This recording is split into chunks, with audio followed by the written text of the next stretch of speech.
Muito bem, queridos, a paz do Senhor, sejam bem-vindos a mais uma edição do podcast EBD em Síntese. Desta feita, a lição número 12 da classe juvenis. Você já sabe, nos acompanha. Nesse trimestre, nós estamos estudando sobre sal e luz no mundo, uma igreja relevante. E o título da lição de hoje é A Igreja e os Falsos Profetas. O texto que está baseando a lição está em Mateus, capítulo 7 e versículo 15. Comigo mais uma vez, e de volta a nossa irmã Milka, a paz do Senhor Milka. A paz do Senhor José, a paz do Senhor Reinaldinho, a paz do Senhor professor, papai, mamãe, aluno. É bom estar de volta, não pude estar na última gravação, mas agora estamos aqui. E já aproveito para pedir desculpas pela a imagem, não está muito legal, meu celular levou uma queda. Aí vai dar tudo certo, se Deus quiser. Muito bem. Conosco também o nosso irmão Reinaldinho, a paz do Senhor Reinaldinho, tudo bem?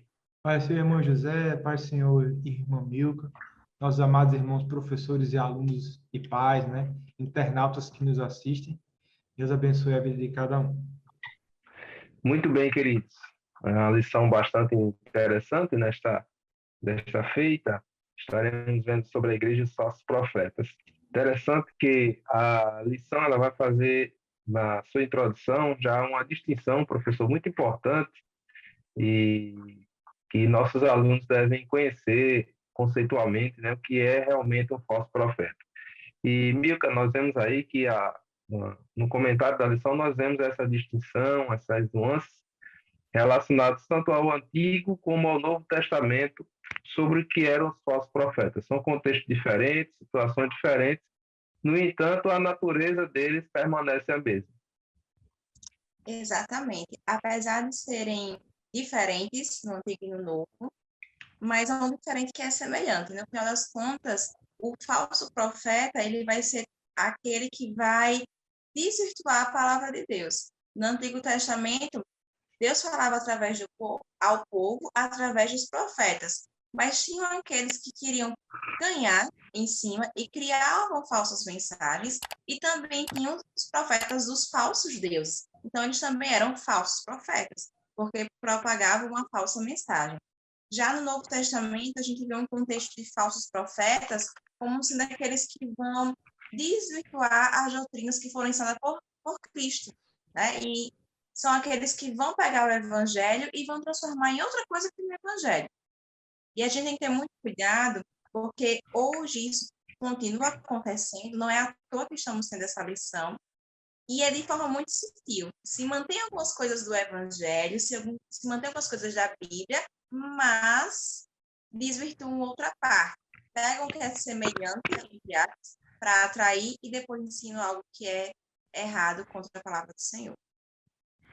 Muito bem, Reinaldo, uma coisa que me chama bastante atenção relacionada aos falsos profetas é a capacidade que eles possuem de atrair pessoas. Tanto desde o Antigo Testamento nós vemos isso, né? Multidões, pessoas que são atraídas pelas mensagens dos falsos profetas. Eu me lembro, por exemplo, do período que o povo ia para o cativeiro babilônico e os falsos profetas, né, profetizavam sobre paz, sobre prosperidade, sobre segurança, quando na verdade a mensagem de Deus era cativeiro, né? Era o exílio, e até chama o profeta Jeremias, e aí, tem alguma palavra? Eles têm, sim, vocês vão ser entregues na mão do rei da Babilônia, né? Era a mensagem de Deus. Mas essa mensagem não era tão popular, e no Novo Testamento nós vemos também a mesma coisa. Isso é algo que é bastante singular, essa capacidade que eles têm de atrair pessoas pela sua mensagem, que geralmente é uma mensagem boa, uma mensagem positiva. O profeta de Deus, quando é verdadeiro, quando ele é genuíno, ele leva uma vida em glória, né? Você não vai encontrar na Bíblia profetas que tiveram muito sucesso, né? Sempre foram pessoas que sofreram, que foram perseguidas, humilhadas, que com status social pejorativo, de alguma forma. Claro, há profetas na Bíblia muito respeitados, muito estimados pelo povo, mas ainda assim as suas vidas eram uma vida de segregação, de separação, uma vida que não é comum, uma vida que não é normal. Em relação a esses falsos profetas, é muito mais fácil ser falso profeta. Essa é a verdade, é que é muito mais fácil enganar as pessoas do que realmente se comprometer com Deus e ter uma vida de, de alegria e de harmonia com o Espírito Santo. É bem verdade que quando Jesus ele vai, no capítulo 7 de Mateus, falar sobre os falsos profetas, ele começa dizendo que cuidado com os falsos profetas. Eles vêm vestidos de peles de ovelhas, mas por dentro são lobos devoradores. Interessante que a comentarista desta edição da revista da CPAD de Juvenis, ela vai trazer um tópico aqui, antes da aula, a distinção, mais ou menos ali, do que seria o lobo daquela época e a ovelha. E ela cita o lobo árabe, que é um lobo pequeno, que geralmente ele caça ou em dupla ou sozinho, não é um lobo de alcateia, né? como a gente chama. E aí, meus irmãos, acontece que são pessoas, se nós fazemos essa comparação, são pessoas de fácil trato, são pessoas legais, né? Que a gente conversa, que aquela fulaninha é muito gente boa, é legal, e ainda teve para mim uma mensagem de Deus para a minha vida, né? Então, assim, a gente vai mais na frente ver nessa lição que não é bem assim, né? Não é só você realizar prodígios e profetadas, né? Que você é de Deus. Na verdade, os falsos profetas, eles vêm com essa máscara, mas eles terminam destruindo igrejas, famílias e vidas através do seu ministério, diga de passagem, não apenas falso, mas também satânico, de alguma forma, porque são instrumentos não de Deus, mas do próprio Satanás. É verdade. Viu como uma coisa que é bastante peculiar relacionada justamente a essa questão de lobos em pele de ovelhas é que o lobo pode até tentar se esconder, parecer, mas chega uma hora que ele vai se revelar. O falso profeta no meio da igreja, ele, até no primeiro momento, ele pode conseguir ter uma aparência de piedade, uma aparência de realmente de um profeta de Verdade. Deus, de um homem de Deus, mas vai chegar um ponto que ele vai se revelar. E aí nós temos que estar atentos a isso, porque justamente Jesus disse que é pelos frutos que nós vamos conhecê-los. Exatamente. E aí, José, a gente precisa de duas coisas, porque a gente não pode esperar que esse falso profeta se mostre um falso profeta. A gente tem que ficar antes que ele é, para que nem a gente caia em suas palavras e nem que a gente permita que outros caiam. Como é que a gente pode identificar? Pela palavra de Deus. A gente tem que saber naquilo que cremos. Se a gente não sabe naquilo que a gente crê, se a gente não conhece a palavra de Deus, não conhece a Bíblia, não conhece a verdade, quando um falso profeta chega, e ele chega realmente disfarçado, a gente é tentado a concordar com ele e a segui-lo, porque a gente não conhece a verdade. Então, os pontos em comum, os pontos chaves que são ditos, são jogados, muitas vezes de forma distorcidas, para quem não tem conhecimento é o suficiente para desvirtuá-lo. Então, conhecer a palavra de Deus é fundamental para que a gente consiga saber quem é esse falso mestre. Não é à toa que parte da Bíblia, parte do Novo Testamento, são cartas, epístolas, que foram escritas justamente para refutar ideias erradas que foram surgindo. Falsos mestres, pessoas que se passavam por discípulos, que passavam por pessoas que estavam ensinando a verdade, mas que não estavam. A carta de 1 João, por exemplo, é uma carta que foi escrita em 2 João e outras cartas. Timóteo também. Paulo instruía Timóteo a ter cuidado, a saber. E isso fica para a gente. E o segundo ponto é discernimento. A gente tem que ter discernimento. E a gente só consegue esse discernimento através de uma vida com Deus. É conhecendo a sua palavra, é orando, é buscando, se relacionando com Ele, discernimento. Meus irmãos, se a gente não tiver conhecimento da palavra e não tiver discernimento, é muito fácil a gente ir em um caminho trilhado por um falso profeta, por um falso mestre, porque eles usam de sutilezas. Eles não vão chegar de forma agressiva, de uma forma direta. Pelo contrário, é muito sutil. Então, apenas com conhecimento e discernimento, a gente vai conseguir entender quem é e quem não é. O apóstolo Paulo fala uma coisa muito interessante, que eles têm aparência de piedade, né? Mas negam a eficácia delas. São pessoas que até parecem que são, mas no fundo não são. E aí a gente vai conhecer justamente pelos frutos que eles vão produzir, né? E essa luta relacionada aos falsos profetas, ela não é uma luta nova, atual, ela não é desta geração. Ela é uma luta muito antiga, né? Desde os primórdios que há uma batalha contra essas pessoas que prometem uma vida fácil, que a vida sem Deus seria uma vida melhor. Isso é desde o Éden, né? Quem não lembra da serpente dizendo, olha, porque Deus não quer que vocês saibam, né? Prometendo algo que Deus não disse, prometendo uma liberdade, prometendo uma vida melhor sem Deus. Isso não é coisa nova. Mas nós vemos no Novo Testamento, por exemplo, a luta dos apóstolos, dos primeiros crentes contra esses falsos ensinos. Os falsos ensinos não são novos. Agora, dentro dos falsos ensinos é que as coisas vão se modificando, se atualizando, né? E às vezes até são heresias antigas travestidas ou com uma nova roupagem, né?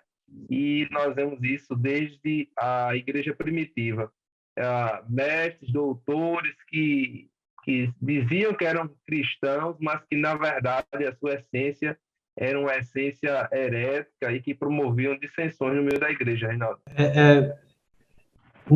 Da mesma forma que a graça de Deus ela toma várias formas, né, e consegue alcançar todos os homens, de alguma forma o diabo tem sempre uma forma também de imitar Deus. Dizem que os seus enviados, né, vêm até como anjos de luz, né?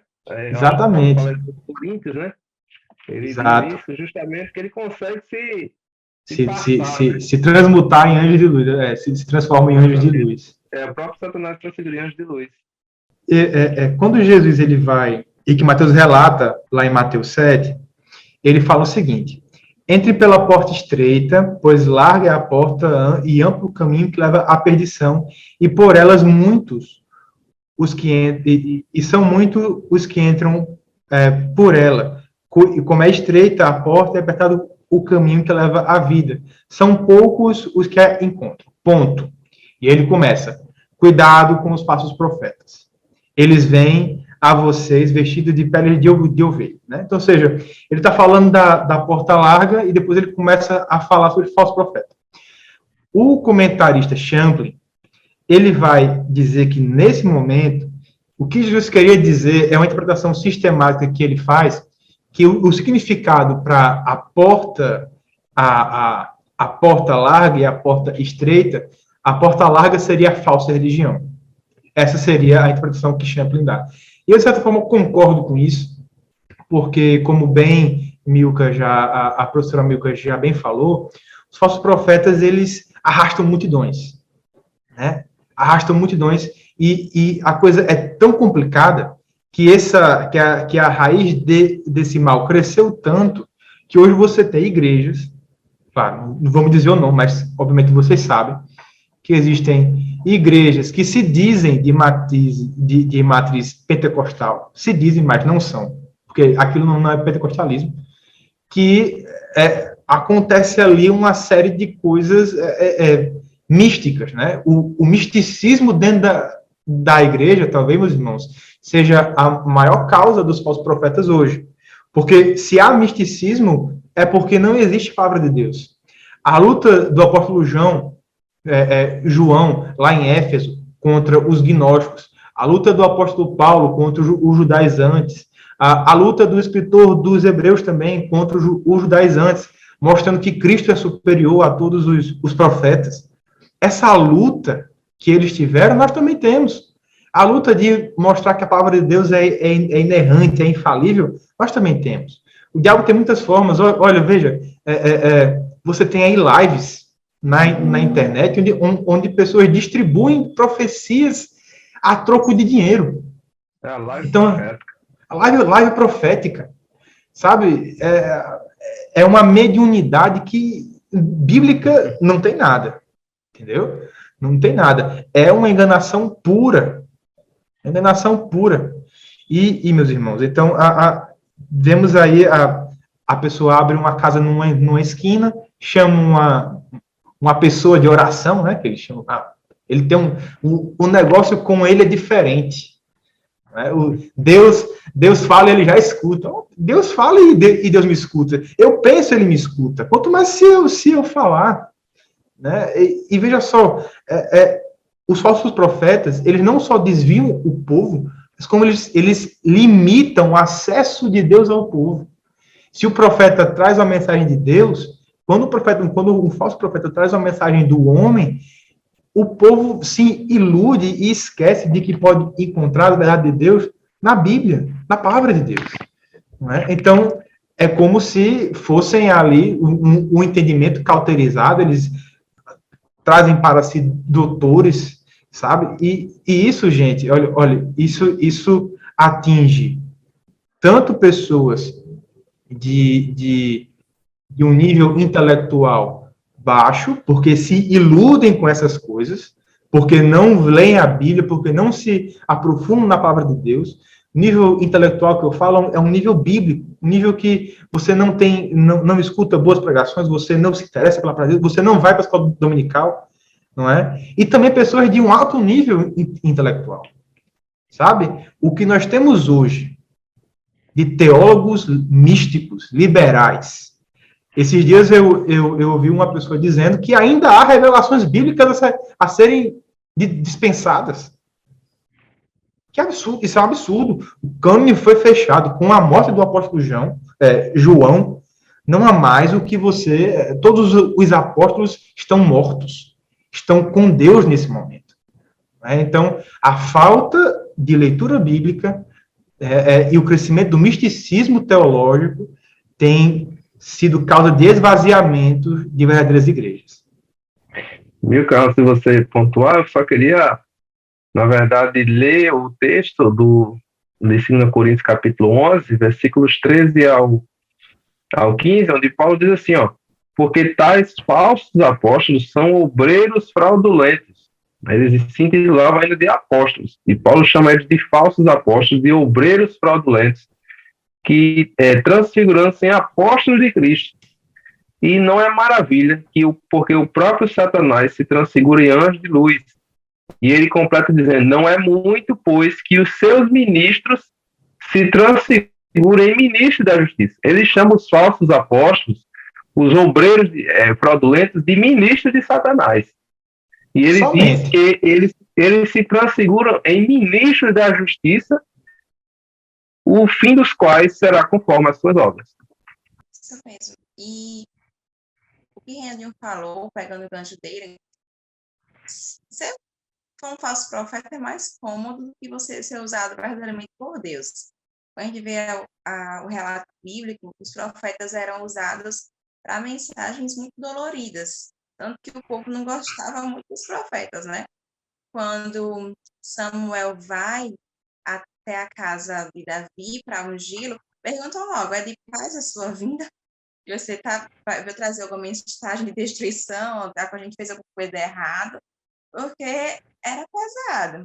E hoje a gente vê as profecias que são disseminadas mesmo, principalmente para um público em massa, profecias que são, não tenho nem palavra para dizer, porque é algo totalmente incondizente com a Bíblia. Se profetiza muito prosperidade, prosperidade, prosperidade, a gente sabe que o nosso Deus é um Deus que ele pode dar, sim, prosperidade espiritual, financeira, enfim. Mas o nosso Deus, ele não é só isso. Ele não é um gênio da lâmpada mágica para você ficar pedindo o que quer e simplesmente ele vai fazer como seu servo. Nós é que somos servos dele. E ele exige de nós, inclusive, santidade. Ele exige de nós renúncia. Jesus disse, né? Quem quiser vir após mim, negue-se a si mesmo e leve a sua cruz. Não é uma vida tão simples assim. Mas ser falso profeta é bem mais simples. E segui-lo também. Só que a gente tem que ter um cuidado, porque quem segue o falso profeta, ele está seguindo uma vida de ilusão. O fim dele não vai ser bom, porque ele está indo por um caminho errado, contrário às verdades bíblicas.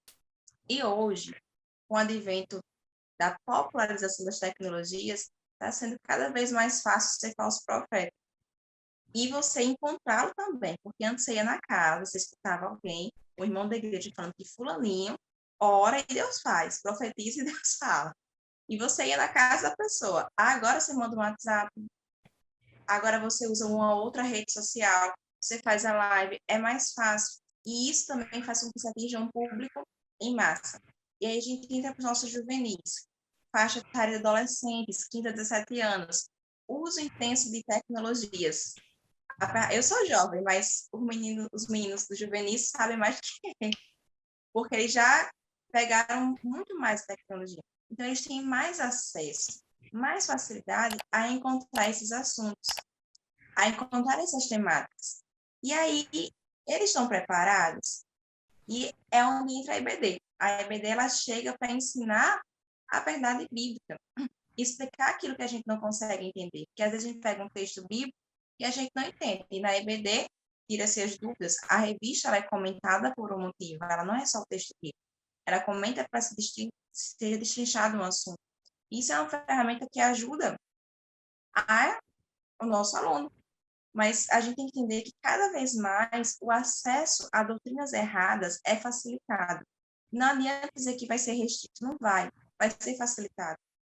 Alguém acha que pode dizer? Milka, eu acho até que seria, assim, claro, o aluno e o professor tem que ter um limite entre aluno e professor, né? Mas eu acho interessante que se você, professor que está nos ouvindo, não criou ainda um grupo no Instagram, um grupo no WhatsApp, para que você mande conteúdo cristão de qualidade para o seu aluno, você está perdendo uma grande chance.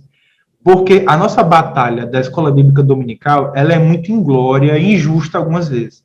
Porque a gente está disputando com o mundo secular, que ele passa o dia na escola, o dia na faculdade, o dia com os amigos na internet, e a gente tem o quê? 50 minutos no máximo, para poder estar ali com ele, falando sobre a vida. Então, para que não seja, para a gente tentar humanamente, né, falando temporalmente, balancear esse tempo, uma boa coisa é você indicar nesses grupos bons pregadores. Temos aí a CPAD, tem muitos bons professores, Paulo de Andrade, tem pregações antigas do pastor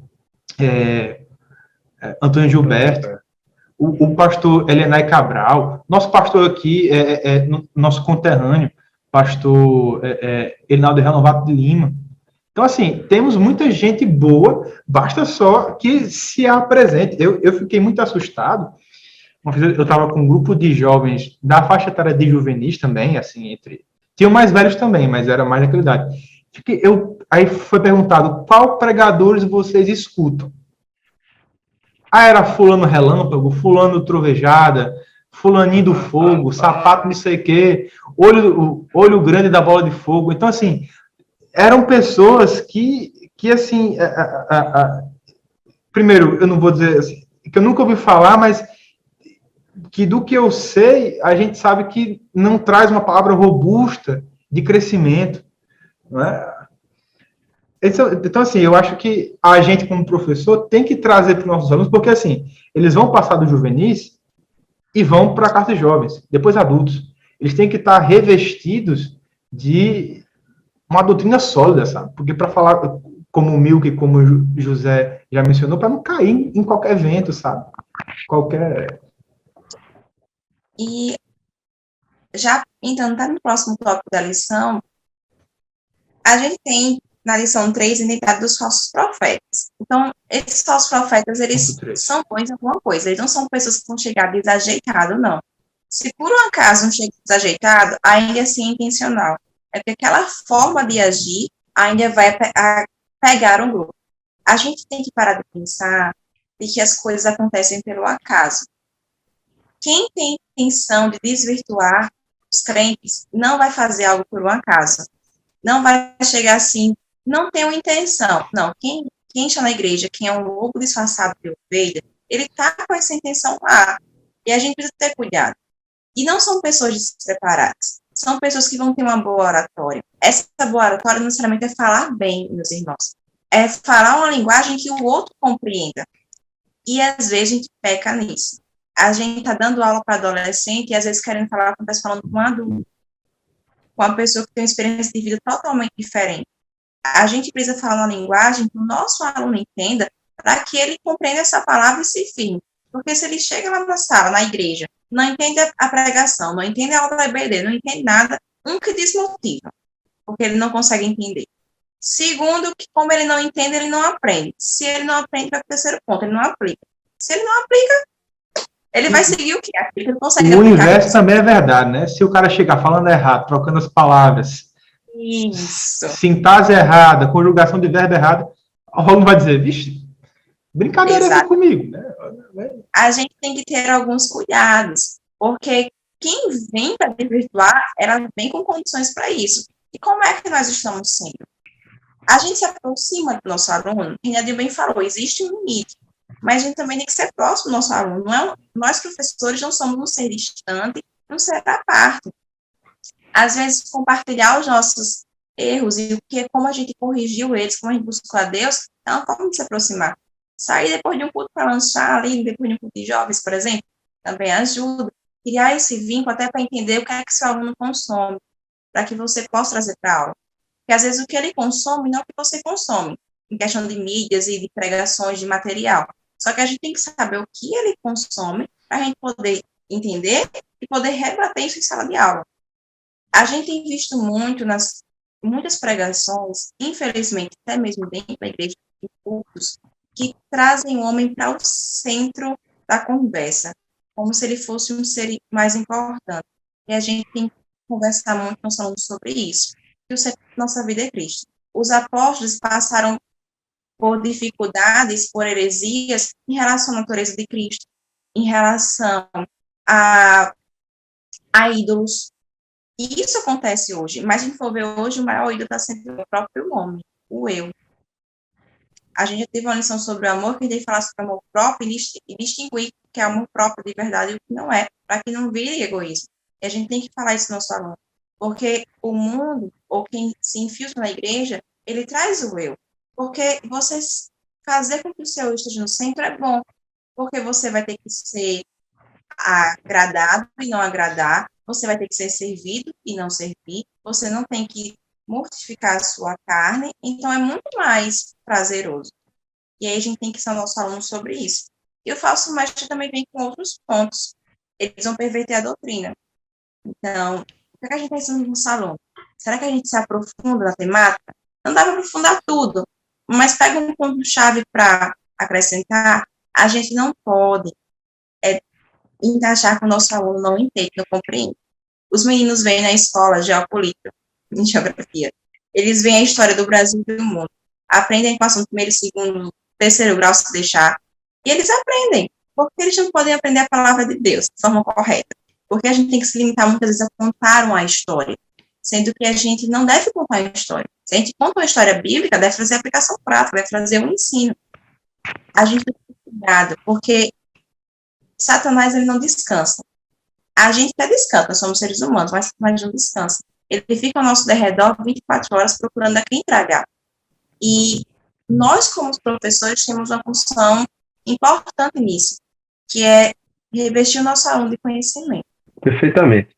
Quando nós olhamos aí, por exemplo, o texto de Judas, capítulo, claro que é só um, que só tem o versículo 11 de Judas, Judas, ele diz assim, que ele falando sobre os falsos mestres, falsos profetas, ele diz, ai deles, porque entraram pelo caminho de Caim e foram levados pelo engano do prêmio de Balaão e pereceram na contradição de Corá. Isso mostra muito do caminho dos falsos profetas, né? São orgulhosos, eles comercializam os dons, ministérios que porventura Deus possa até ter lhe dado, rejeitam as autoridades, né? Como assim foi também Corá, que rejeitou a autoridade de Moisés. Então, nós vemos aí que os falsos profetas, eles, através dessas atitudes, eles acabam por perverter a doutrina, eles servem apenas aos seus próprios interesses, né? Eles promovem divisões na igreja. Então, são características que ajudam a identificar os falsos profetas, porque para que a gente combata, para que a gente lide com eles, a gente precisa primeiro conhecê-los, né? Essa é a arte da guerra, né? Você precisa primeiro conhecer o teu adversário. Então, se você quer combater, se você quer desmascará-los, você precisa entender quem eles são, o que fazem, né? E aí a gente vai poder, assim, primeiro vacinar o nosso povo, para que o nosso povo não se corrompa. E caso haja essa corrupção através da doutrina, a gente trazer o antídoto, né? Trazer a mensagem da palavra de Deus que vai ajudar a resolver esses problemas, Reinaldinho, porque às vezes eles conseguem fazer até sinais e prodígios, né?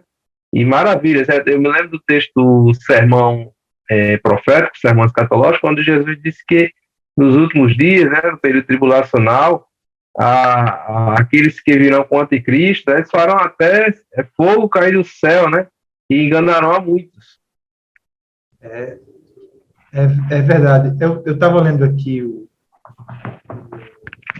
irmão Champ de novo, e ele vai mostrar aqui para a gente que algumas pesquisas foram feitas e descobriram que realmente existem até religiões e seitas que não são cristãs e que lá dentro tem uma revelação de alguma forma que acontece com um xamã, um médium, alguma coisa.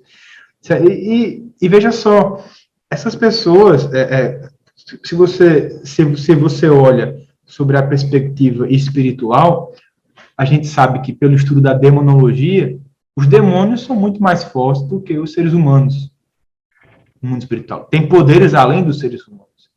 Então, quando existe a invocação desses seres, né, etc., quando você, no nosso linguajar, quando você dá brecha, eles se irandam com você, né? Então, esses milagres, esses prodígios que acontecem, de alguma forma, eles não são elementos de qualificação para um verdadeiro profeta, certo? Veja bem, Jesus ele vai, e a comentarista vai dizer muito bem aqui o que nós temos que analisar, porque, veja, a questão da boa argumentação, o bom falar, né? Muitas vezes, um verdadeiro profeta, ele não fala direito. A Bíblia nos diz que o espírito, que a profecia está sujeita ao espírito do profeta. Então, se o profeta não fala muito bem, não quer dizer que é falsa profecia. Então, eloquência cai por terra. Deus não quer os eloquentes. Deus quer homens puros. Provém disserções na igreja. Veja, quando a rebeldia é uma espécie de união, né? Só que uma união para o mal. Quando você vê aquela pessoa que está assim, querendo fazer aquele movimento diferente, vamos lá, olha, vai ter uma irmã na minha casa fazer uma oração, olha, isso é terrível. Você não precisa você não precisa de uma pessoa de oração. Você precisa ser uma pessoa de oração, uma pessoa que lê a palavra, né, que segue os próprios interesses. E aqui talvez eu vou tocar num ponto que eu acho que não é muito agradável, mas que é uma teologia prática, você querendo ou não. Meus irmãos, redes sociais, voltando para esse tema. Olha o que eu vou dizer. Não estou dizendo que quem faz isso é falso profeta. Mas um falso profeta adora postar nas redes sociais. Um falso profeta ama a mídia. Um falso profeta gosta de aparecer. Então, muito cuidado, meus irmãos. Nem sempre, e aqui a gente vai exigir dos nossos ouvintes a maturidade espiritual. Nem sempre uma pessoa que arrasta multidões é uma pessoa que tem uma palavra da parte de Deus. Porque, na verdade, ele pode estar criando uma porta larga para a perdição de muitas almas. O que Deus quer são homens santos, homens imaculados, nesse sentido, né? Homens que foram purificados pelo Espírito Santo de Deus e que exercem o ministério da profecia e do ensino, porque no Novo Testamento, profecia, no sentido de falso profeta, ele também quer dizer tanto falsos discípulos como falsos ensinadores e também falsos profetas, né, que exercem de forma enganosa um suposto dom de profecia. Mas a ideia aqui é que aquele que tem algo da parte de Deus, ele precisa ter responsabilidade pelo que ele vai dizer. Ele não pode ser um enganador. Eu estava no culto esses dias e o pastor falou algo muito interessante. João Batista era uma voz que clamava no deserto. Mas a Bíblia em nenhum momento fala que ele tinha uma mensagem. E João Batista foi um dos maiores dos profetas, não porque ele tinha uma mensagem, mas porque ele era uma voz que clamava no deserto. Ele não tinha mensagem alguma. Ele não tinha, abre aspas, propósito, fecha aspas. Ele era uma pessoa que sabia como viver no centro da vontade de Deus. E é aqui que está o verdadeiro profeta. É aquele que se submete à vontade de Deus e que somente fala aquilo que Deus quer. Isso é básico, mas também é o essencial. O que passar disso não é verdade. Né? Como é que pode? Deus revela a nós a sua revelação, a revelação bíblica, e na boca de um profeta desmente o que está na Bíblia. Não pode. O parâmetro da Bíblia é maior. O nosso paradigma é a Bíblia, não o misticismo. É verdade. E outra característica bem marcante é que eles visam somente o ganho, né? O lucro. Outro dia eu estava vendo um irmão me mostrou uma conversa na rede social e o profeta, né, mandava um áudio e tal, olha, vai acontecer isso, a bênção, tal. Aí logo embaixo ele mandava, ó, aqui é o Pix para ajudar na obra e tal, não sei o quê. A mensagem é o pagamento, a profecia via Pix, né? Você paga e recebe. Justamente essas são as pessoas que visam o lucro, e para eles a igreja, o ministério, é um negócio comercial. É algo que ele é um meio para um fim. E nós não devemos nos escandalizar com isso, porque são pessoas que entram no nosso arraial, né, no arraial evangélico, que é um arraial grande, complexo, e entram somente para conseguir consumidores, né? Então, para eles é isso. E eu digo sempre que eles só vendem porque tem quem compra. Então, o nosso problema é esse. Então, essas pessoas estão no nosso meio porque tem pessoas que aceitam, que compram, que querem, e aí esses falsos profetas se multiplicam. Lá faz uma live, lá tem 20, 30 mil pessoas escutando, para ouvir a voz de Deus sendo falada, para ouvir... O estrago é grande, né, José? A minha vida. Aí você vê dessas 30 mil pessoas, quantas são leitores diários da Bíblia, quantos são estudantes da escola dominical, quantos são alunos de uma escola teológica, e você vê o déficit, como é difícil nesses dias atuais você conseguir superar essa questão, né? E naquela época também rejeitava até o ensino de Jesus. E aí vem uma questão muito interessante, que é assim, tudo bem, nós temos um problema, os falsos profetas, eles são um problema. Agora, como nós podemos lidar com isso? Né? Porque hoje nós temos essa história politicamente correto, nós não podemos, temos que ter cuidado para não ofender ninguém, etc.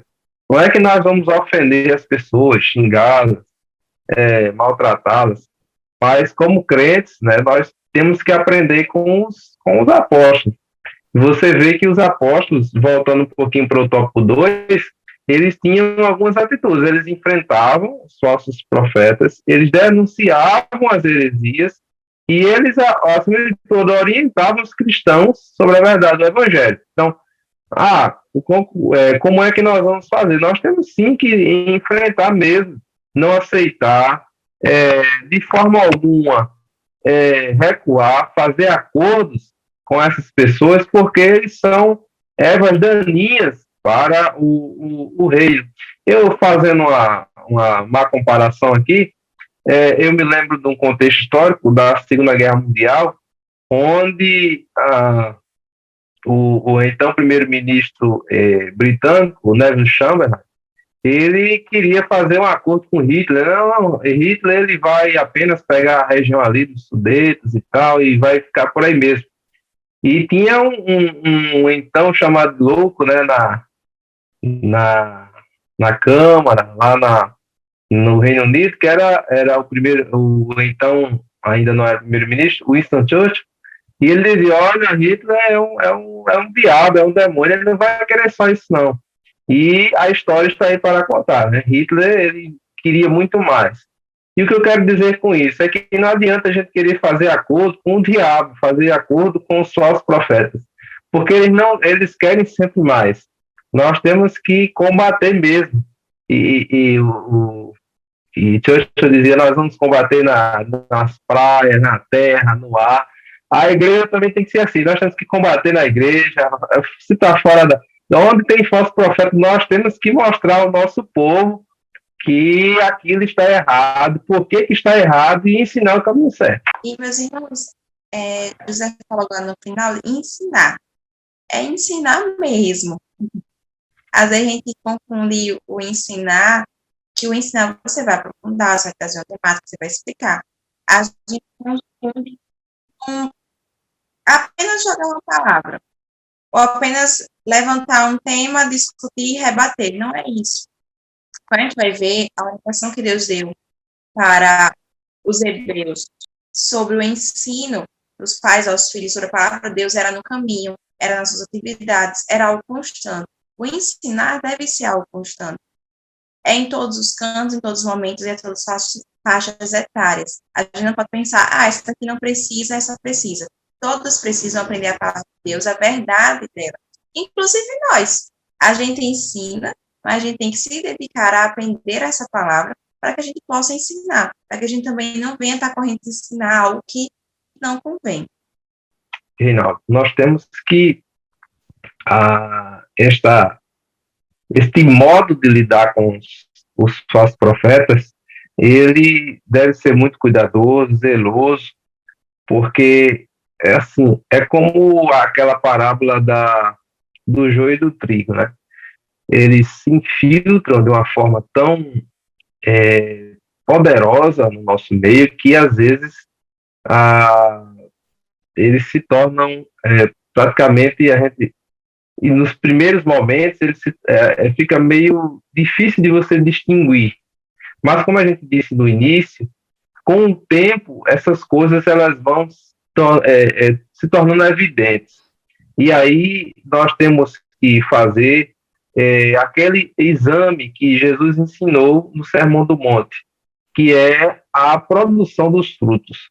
Porque ninguém pode produzir frutos daquilo que não vive, né? O Senhor diz: olha, pode produzir a árvore X, um fruto Y. Isso é impossível, isso é contrário à natureza, né? Não se pode colher figo dos abrolhos, ele até diz assim. Então, nós temos que ensinar ao nosso povo que não são propriamente os milagres, os sinais, as evidências miraculosas que mostram ou que revelam que aquela pessoa é alguém de Deus ou não, mas sim a identidade daquela pessoa, as suas ações, o seu caráter, que vão realmente mostrar se ele é um verdadeiro profeta ou se ele é um falso profeta.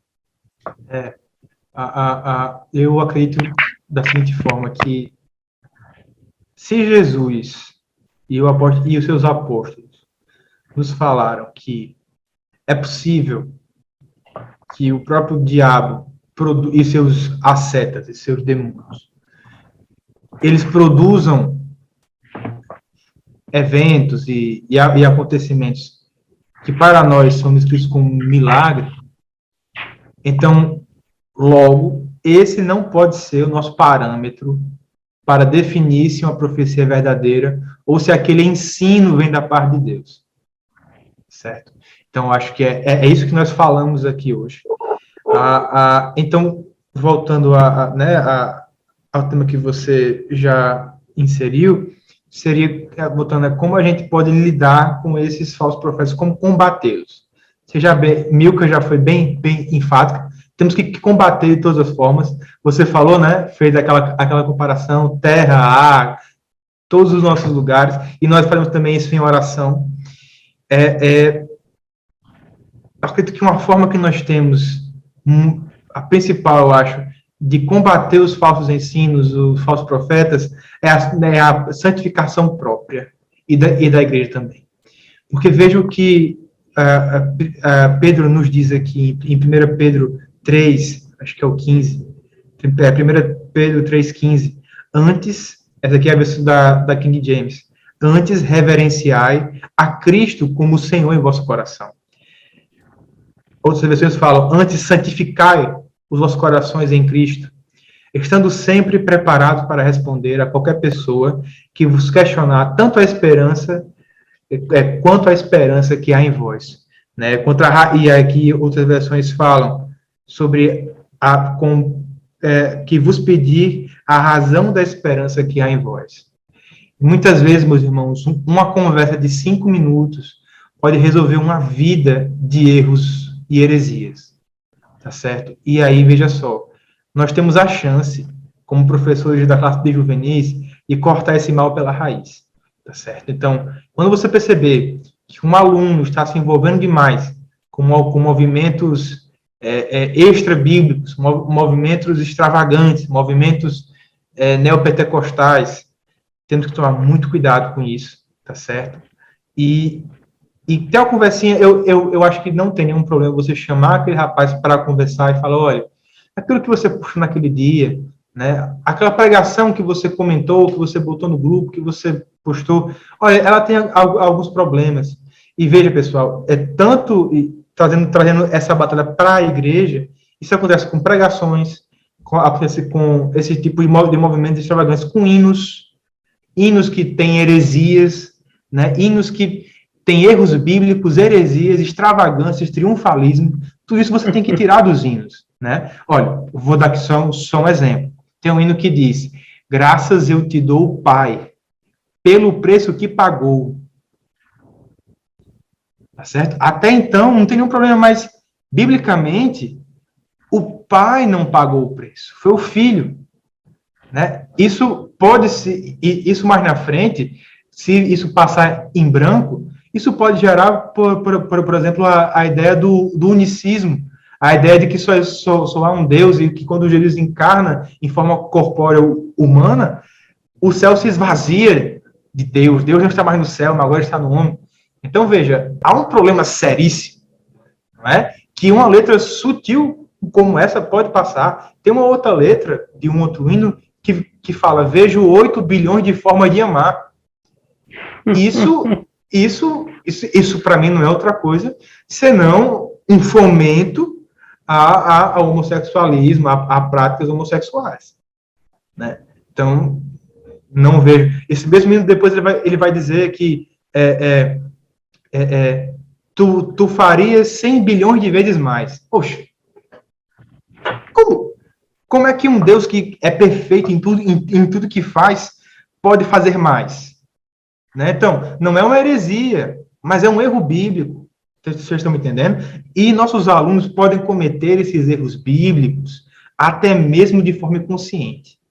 Então, eu acho que a gente, como professor, não só temos a competência, a liberdade de chegar no nosso aluno e falar sobre isso, mas temos a obrigação também, como professores, de ajudar nossos alunos. Nem que para isso a gente tenha que dar uma crítica construtiva. Se ele não aceitar, é porque tem algum problema que não é nem da heresia, é só de não aguentar uma crítica. Mas acho que essa é a orientação. Muito bem. Eu lembrei agora de uma frase de Lutero, não lembro perfeitamente o que ele falou, mas ele dizia que qualquer ensino, né, que ainda que faça chover, milagre todos os dias, milagre todos os dias, né, mas que não seja condizente com as escrituras, ele deve ser rejeitado, né? Então nós devemos ter cuidado de não fazer concessões com o erro, né? O presidente Juscelino Kubitschek, ele dizia, não tenho compromisso com o erro, e nós também não devemos ter esse compromisso com o erro.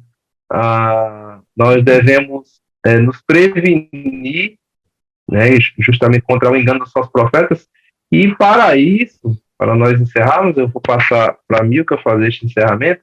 Nós precisamos conhecer profundamente a palavra de Deus. É algo até lógico. Se a gente está falando que a verdade é a palavra de Deus, e a gente sabe que ela é verdade, e a gente tem que ensiná-la, então é necessário que a gente conheça.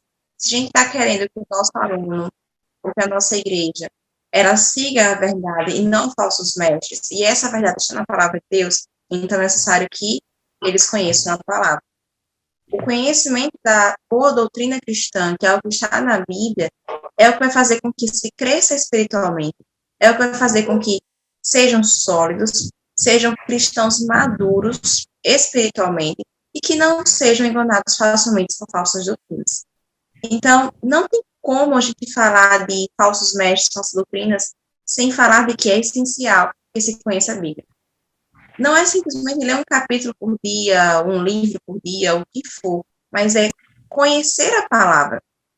Isso não é só ler, você tem que ler, tem que compreendê-la e tem que aplicá-la. E junto com tudo isso, entra a oração, porque na sua intimidade com Deus, o Espírito Santo pode lhe fazer entender. Talvez você tenha uma rotina corrida, tem gente que tem mais de 2 empregos, acho que José se identifica um pouco com isso, que quem é da área de saúde, normalmente, tem mais de um vínculo. Não sei se é o caso, mas se não for, conhece alguém que tem 2, 3 vínculos. Eu tenho colegas que têm 3 vínculos. São 3 empregos. Passa das 60 horas semanais, tem umas que dão 90 horas semanais de trabalho. E aí, às vezes não consegue parar, naquela semana não consegue ter um tempo para ir para um culto, por exemplo. Mas ela tem o Espírito Santo ao seu lado. Ela pode orar e o Espírito Santo pode lhe fazer entender algo que ela não está compreendendo na Bíblia. Entenda, não é uma nova revelação da Bíblia, tá? Mas compreender o que já foi revelado. Porque às vezes as pessoas estão esperando uma nova revelação. Até a Renilde falou, né? Tem gente que ainda diz que existe uma parte da Bíblia ser revelada. Não tem. A Bíblia ela já está pronta, fechada. O que foi para ser revelado por Deus está aqui, para a humanidade. Tem textos que a gente não compreende. E aí o Espírito Santo pode sim nos fazer entender. Mas não é uma revelação nova, é o que já tem. E o Espírito Santo ele vai ser fundamental para isso. Então, ler, compreender, aplicar. E, junto com isso, viver uma vida com Deus, a vida em santidade, buscando ao Senhor. E a nós, professores, cabe fazer a mesma coisa, incentivar os nossos alunos e, muitas vezes, levantar temas nas nossas aulas. Se a gente tem que conviver um pouco o nosso aluno com pessoas daquela faixa etária, quais são os temas que a gente vê que está ali sendo calo, que a gente vê que estão falando demais nisso e isso está errado. Que a gente possa levar para a sala e trazer a luz da Bíblia para aquela temática. Talvez você possa separar 10 minutos da sua aula e toda a aula trazer um tema diferente, por exemplo. Ou perguntar se o seu aluno tem alguma dúvida de alguma doutrina bíblica, de alguma temática bíblica, do porquê ser assim ou de outro jeito. E tentar explicar. E aquilo que não souber, existe o Espírito Santo, existe o pastor, existem presbíteros, existem outros irmãos que podem lhe ajudar sempre a explicar e esclarecer. Então, é importante que a gente ensine, meus irmãos. A nossa função não é simplesmente chegar na sala e ler uma história ou falar de forma engessada, mas é explicar a palavra de Deus para que se tenha frutos no coração daquele adolescente e ele venha vir uma vida que glorifique ao Senhor. Esse é o nosso propósito. Muito bem, graças a Deus. Queridos, prazer mais uma vez estar com vocês. Esperamos que todos ouvintes, aqueles que estão nos acompanhando, façam bom proveito desta aula. É claro que a gente teria aqui muitas coisas para falar ainda sobre este assunto, mas o tempo é limitado, então nós queremos agradecer a todos vocês, que Deus possa ajudá-los, que a sua aula seja uma aula abençoadora, uma aula de bastante edificação para os seus alunos, tá bom? Que Deus abençoe a todos, continue nos acompanhando, ainda tem a lição 13 desse trimestre, tá certo? E no próximo estaremos, se Deus quiser, continuando a ajudá-los na ministração da palavra de Deus, que é esta vacina que todo crente deve tomar e usar. Que Deus abençoe a todos, em nome de Jesus.